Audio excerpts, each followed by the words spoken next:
So one of the things that I suppose even myself struggle with is to assess goals and how to set them up. In Maxwell Maltz's book, Psycho-Cybernetics, he makes you kind of visualize what your goal should be and how do you visualize yourself. Okay. How do you assess or even come up with goals for your clients, or do they come up with them themselves? They come up with them and I help guide. Yeah, right? yeah. So a lot of people think that their goal is to reach a certain number, to hit a certain target, and there's always so much more going on behind it. And we fool ourselves. I fool myself into thinking I have a certain goal, and there's 101 goals that are intertwined into that one goal. Yeah. So it's really important that if you have specific goals, to write down the outcome. What is the outcome? What do you want to achieve by the end of a certain time? Yeah. What is it you want to reach? And then break that down into process goals. Brilliant. Yeah. That is what keeps motivation high. Yeah. Hitting those little tiny process goals all the way along, and then you realise you're gaining traction. It's like you say, you don't wake up the next day and you're squatting like 250 kilos. Yeah. But 5 kilos added on over the course of a time. One of our recent posts was about goals and like who was the best coach for you. And if a coach cares, I recommend they're the best for you, like because they'll go out of their way to help you reach your goal. But one of the questions we get asked often in Ignite is, how long would it take me to reach my goal? But one of the outcomes that we say is, how many repetitions or how many acts or outcomes will it take you to reach your goal? I think that's more of an appropriate question to ask. Like, so instead of saying it's going to take 4 or 8 weeks to reach your goal, and you've only trained twice in those 4 to 8 weeks, you're not going to reach it. So we would set out, apart from like we were talking about before, apart from like food goals or small habits, how often or who do you have to become to reach your goal? Yeah. So what do you do with your clients initially when you're starting off to reach their goal? Do you set out, do you work with calories? Do you work at, how do you I work with habits and behaviours. Brilliant. And I set 2-week goal targets. Great. So those goals or those little tiny little processes or habits or behaviours, they carry out day in, day out in those 2 weeks. When you have 2 weeks standing out in front of you, it's a lot easier to manage and to maintain the motivation and the momentum, to reach that in 2 weeks' time. Of course, things are going to get in the way. Like you say, life happens. But it's to be able to forgive yourself and go again. Like trying the lotto 101 times. You're not going to win it the first time. Have you won it? 102. Yeah. Do you have can you give us an example of what habits you would kind of give your client to help reach their goal? Reach your goal. So the first one I'll always start is achieving a 5-minute behaviour every single day. Brilliant. That's the first 2 weeks. So it'll always be something like getting 5 minutes extra in bed at night time, and actually being asleep, or drinking an extra 500 millilitres of water. Brilliant, yeah. Or it could be something like, taking the dogs for a walk, or it can be something as simple as not having like a cup of tea after your dinner if you associate your tea with biscuits and it's leading you to feel like you need that little extra bit. Yes. Just a 5-minute behaviour that you do for the first 2 weeks. Great and then stuff. I'll always move that on to portion control, and I base portion control off hands. Great. So you as a coach, you probably wouldn't deal with grams or maybe calories as such. Not really, no. Unless it's specific to, Exactly. So like, I know we were talking about calories in, calories out. Yeah. And the energy balance equation. And I know you guys are probably all really familiar with that as well. It's always spouted about, but the calories in, calories out equation can be so off balance. Yes. And we know that. Yeah. You read like a pack of rice cakes might have like 100 calories or whatever, but that can be off as 25%. Yeah. It's all just... That was something that we were discussing earlier, that it's massive how the back of a product could be off as much as 25%. Like that's like if over a whole day, like if you're 2,000 calories a day diet, that could be up to 500 calories a day extra or more.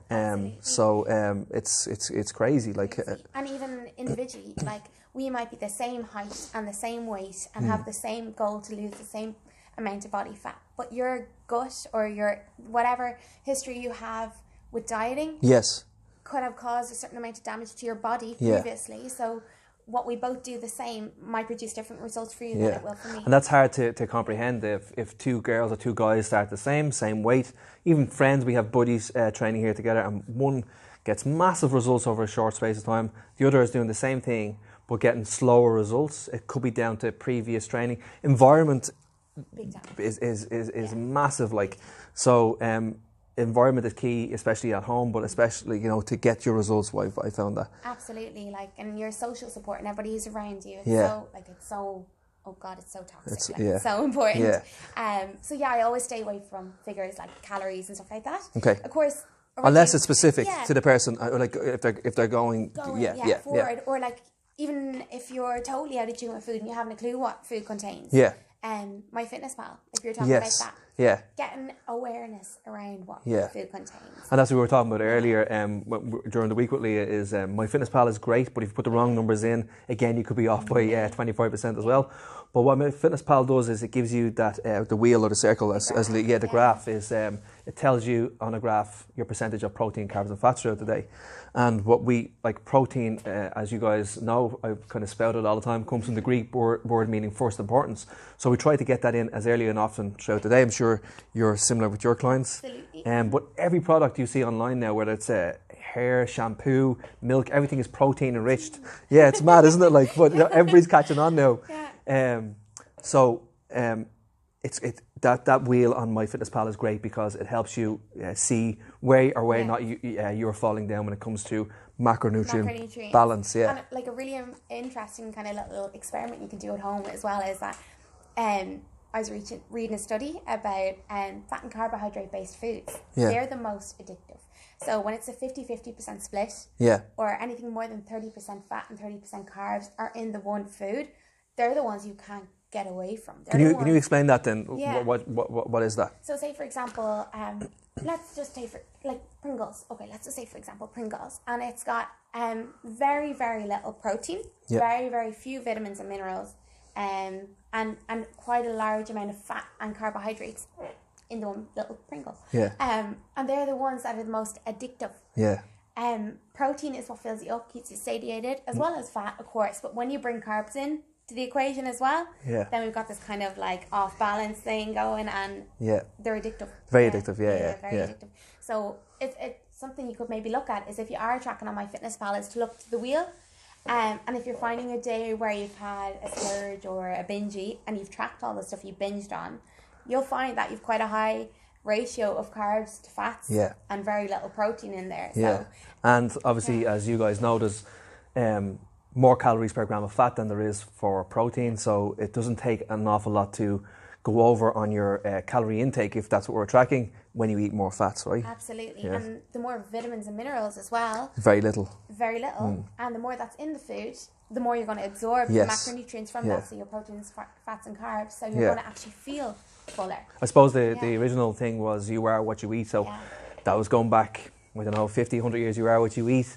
But as we were talking about with the different, I suppose, metabolisms and different environments that we came from, it's more you are what you absorb or you are what you assimilate. So for someone, you are what you eat.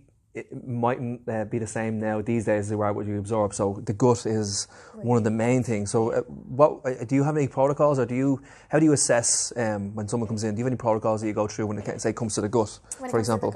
I always find if you find you're training quite well, like training hard, doing your cardio and your strength training, and you're eating clean to what appears to you as eating clean, good ratio of balanced nutrients, and you find that you're not shifting the weight or you're not reaching your goal or things have slowed, it can potentially be like an imbalance of good gut bacteria.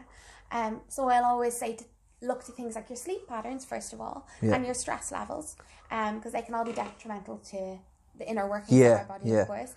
And then you were saying when the girls asked about supplements. Yes. When the girls from Ignite asked about supplements, and I try and stay away from supplements because really we should be getting the most we can from our foods. But one I'll always incorporate is a probiotic because it's, like you say, it's feeding your gut bacteria. Prebiotics, which you can get from food as well, which is your high fiber foods or your fermented, like your sauerkraut, kefir, and then your fish oils and a multivit. Because that's kind of covering you to make sure that you you are getting enough vitamins and minerals Yes. as much as you can, or healing up that imbalance. You're getting in your healthy fats, which is really essential for our brain as well. Of course. And then our probiotics for our gut health. So Yeah. you kind of, you know, Cover that, and they would be the three, apart from maybe a whey protein that we kind of stock here at Ignite. But one of the things is over the past 100 years, our balances from omega-3, 6 and 9 are way off. So that's why we'd highly recommend an omega-3 supplement. A multivit kind of covers everything that you're maybe missing from your diet, and then probiotics, like Leah just said, is great for the gut. But as a coach or a personal trainer or a nutrition advisor, we are not doctors. We are only here to advise people, and one of the things that's coming up in the industry an awful lot is know your lane, know what lane you should be in, what you can advise people on, and know what you should be advising people on. So if you were deficient in anything, I'm sure Leah was the same, is go get checked out from your doctor or GP, and see what you are deficient in, if anything. There are certain scales you kind of fall into when it comes to deficiencies, but it's always good to go get checked. I get my levels checked every year for vitamin D, E and K, and it's just an overall check that I get. But it always comes back to me of how I'm feeling. If I'm like, coaches are the same as you guys. We all like to have a drink every now and again. We all like to have bad food every now and again, maybe pizza. We'll talk about that. So whatever it may be, is your little treat. We've all been there, but I know then if I have that, I need to get back on track. And probiotics is my go-to. Maybe sometimes during, if you find it very hard to digest food or break down food, maybe some sort of digestive enzyme food as well. We don't actually stock them here, but it may be good, something to think about if you find that here's the thing, if you're eating too fast. Yes. You know, so what your take on that actually? So it's literally everyone does it, and I do it myself until I tune back in, and I'm like, oh my god, I'm wolfing it down. So I'll always have people time themselves, and most people come back and they're eating their whole meal in like 3 minutes, and their body's like, oh, where's this all coming from? And they can't absorb it. Like, it's just your digestive system simply cannot take in all that bunch of nutrients. And absorb it, obviously. So like you say, you're not what you eat, you are what you absorb and assimilate. So I'll always say time yourself, and then add on a minute per day, right? So if that means you've got one like cherry tomato left on your plate, brilliant, you're not eating that cherry tomato until that buzzer goes off, right? So you put your fork down, you chew your food at least 15 times, and you chat to people at your table, or your dogs or whoever's there, and just relax. Relax. It's hard though. When if you're going on a night out, probably again similar to most like Irish people, is you mightn't have had that lunch, you've had your breakfast, so you're starving. By the time you get out, so you're wolfing it in. So unless you're intolerant or allergic to any foods, you probably shouldn't be getting bloated from those foods. And now there are some exceptions, and so I always ask people like what foods they can or can't eat, and it usually comes down to like pizza or a lot of foods or whatever, or dairy. And with the likes of pizza is it's quite big. So if you had a mouthful of pizza or a bite of a pizza, do you get bloated? And the answer, unless you're allergic or intolerant, is usually no. If you have a slice of pizza, do you get bloated? No. But it's that fourth or fifth slice, and people are like, oh my god, I'm so bloated. But if you think of a slice of pizza, it's big. And 4 of those resting in your stomach without being broken down, or like Leah says, without being chewed or literally broken down by the body, it's just going to be sitting on you. It's no doubt. You've probably heard that thing where it takes like 20 minutes for your body to recognise whether you're full. Exactly. It shouldn't be that you've finished your meal and then it's 20 minutes until you're full. It should be during that meal that you're recognising yourself getting full. So like I say, you're adding on minutes by minutes. It should be at least 20 minutes that you're finishing your meal in. Purely because we've got all these little nerve cells on the outside of our stomach lining, and they trigger, when our stomach starts to stretch with food intake, it starts to swell, they trigger to the brain to start telling your hormones that I'm getting full, I need to slow down or stop. And if you wolf that all in, your body is like, those nerve signals, they're not going off quick enough to tell you, and then you've already taken in too much and your stomach's out here. So that's why slow eating is so important, especially if you're trying to lose weight. But as well as that, like a lot of people say, oh, like I'm trying to gain weight, you know, like, or I want to build muscle mass, I want to eat more. It's really important that you do that gradually too, because you're trying to get your body to the level that it can start to actually absorb the nutrients in your food. Like food is fuel, food is information for your body, and if you're taking that in as just something to fill the gap, and it's not doing the job, as a young guy training, I used to think that the amount of calories I got in it didn't matter how I got them in, it was just try and get those 3,000, 3,500 calories in. We have a couple of young rugby players here, and they're told, rightly or wrongly, to pack on as much weight as possible, because obviously the bigger the better for a rugby player. So they'll see young guys 16, 17, 18 eating 3,500 to 4,000 calories, and it's really, it doesn't matter how they get them in, as long as they get them in. And we know, like, to eat 4,000 calories a day, you have to be like wolfing that down first of all. And out of that, say 4,000 calories, how much are you actually absorbing? It's probably not a lot. And even though you're getting 4,000 in, you could still be vitamin and mineral deficient. Exactly. So in essence, you're stuffing your body up, and you're getting excess fat. Let's say maybe it's not storage, muscle mass, you're just storing it. As like heat and protection. Not actually protection for your organs. No. More excess. And you've no nutrition from it. Like you're eating food, but it's not nourishing your body. It's just putting extra weight on your joints and your limbs that you don't need. So I think slow eating is so important. That's one of my biggest behaviours that I like to work towards. And then with the probiotics, I just wanted to go back, we were talking about bloating.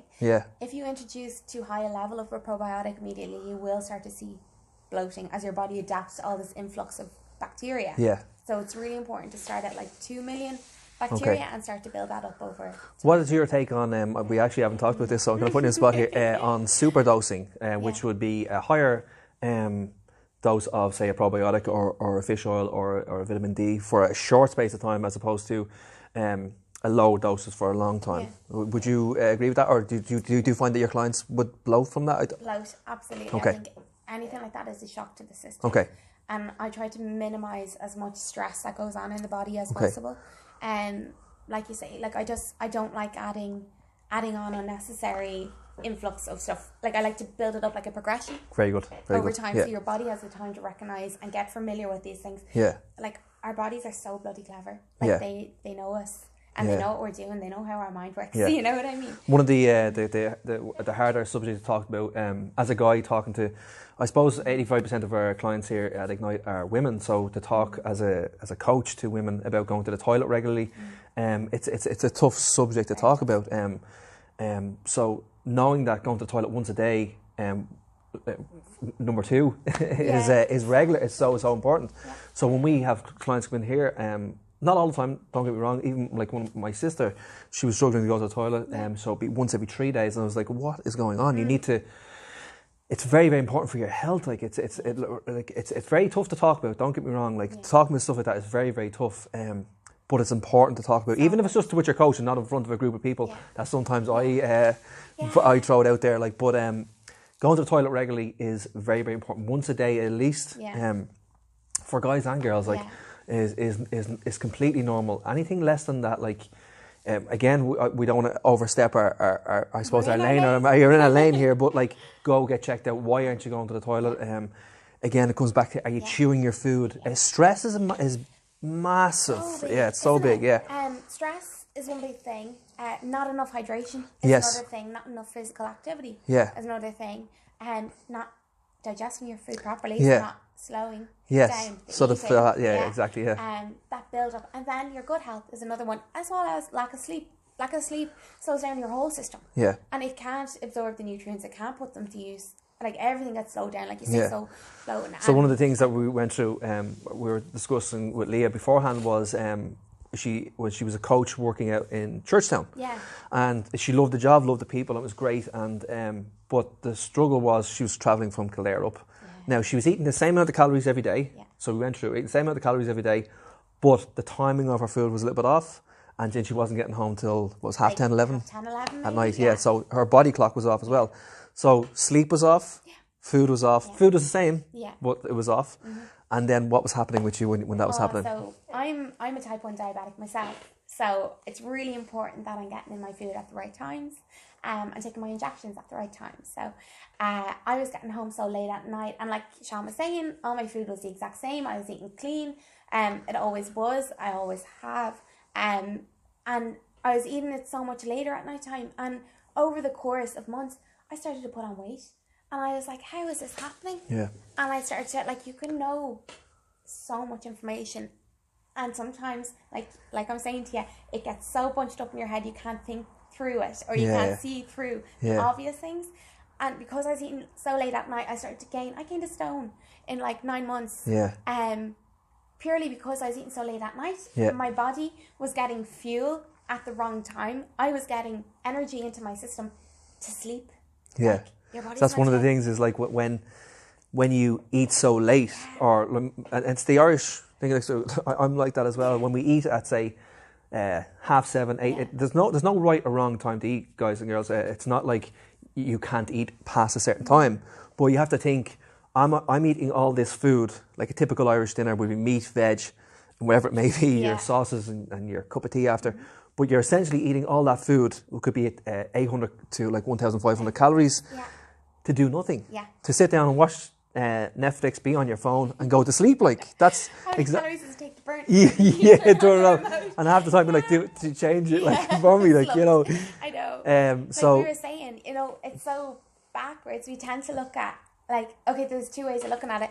Food is a reward for doing something or performing an activity, or you can use food as fuel to perform an activity. So there's two sides to the coin. Yeah, of course, yeah. And it's when we get that coin the wrong way around. Yeah. Flipped on the wrong side. Yeah. That's when the ill effects come. Of course, yeah. I saw that firsthand. Yeah. Like, I should know better, but sometimes, like, life happens and you have to adapt. Yeah.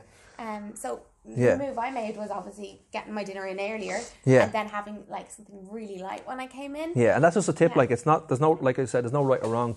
We kind of, I don't know what you do with your clients, but from a point of view of, we kind of say to our clients, if they start eating at 8 o'clock in the morning, maybe finish at 8 o'clock at night, and give yourself a 12-hour window of not eating, like, so rest and digest, and vice versa. Like, that doesn't mean you have to pack a lot of calories in 12 hours. It just means maybe you space out your meals. If you start eating at 6 o'clock in the morning, maybe finish at 6, 7 at night. There's no right or wrong, but like, give yourself that 12-hour window maybe to rest and digest. And that's one of the things we're coming on to as well. So if you eat late at night and you train at say 6 o'clock in the morning, you probably don't need a whole lot of food to eat before you train, like, because your glycogen stores are going to be full.